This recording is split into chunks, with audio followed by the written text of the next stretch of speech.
raconte l'histoire de 3 membres d'une même famille qui sont confrontés à la disparition du père, sauf que c'est pas du tout un livre sur l'absence, ça serait plutôt un livre sur la présence, et la présence assez encombrante de ce défunt.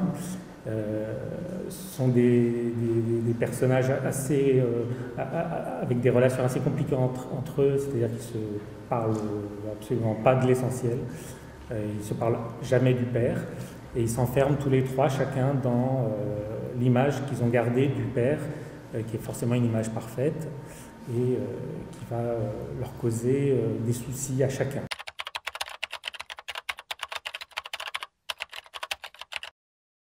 Il y a Mireille, la maman, qui va essayer de refaire sa vie, mais qui va avoir beaucoup de difficultés à la faire parce qu'elle reste figée dans l'image qu'elle avait d'elle, formidable, avec son mari, qui était un mari dont on dit un homme à femme, donc un mari assez destructeur.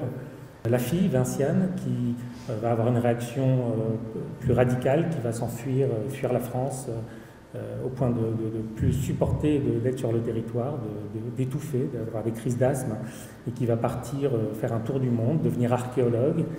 Et puis le fils, Mathis, auquel je m'identifie plus facilement, évidemment, qui lui va devenir photographe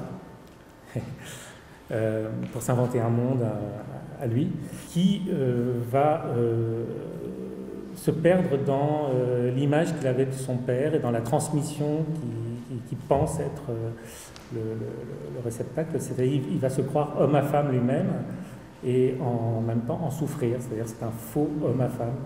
Donc c'est aussi le prétexte de raconter les relations qu'un jeune homme en construction a avec les femmes et son amour des femmes.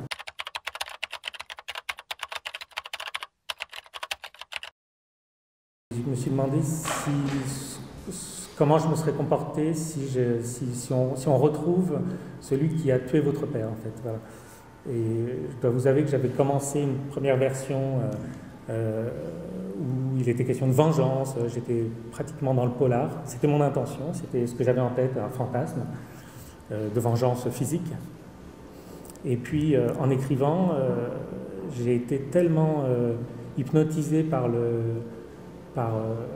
mon personnage que j'ai eu l'impression de vivre vraiment cette rencontre, et j'ai découvert autre chose. Mathis se découvre pas tout à fait dans le pardon, c'est pas ça, parce qu'il a une théorie là-dessus, c'est que le pardon vous place un petit peu au-dessus des autres, et qu'il y a quelque chose de condescendant dans le pardon qui ne lui plaît pas, donc c'est autre chose, c'est plutôt de l'ordre de l'amour universel, quoi, en gros.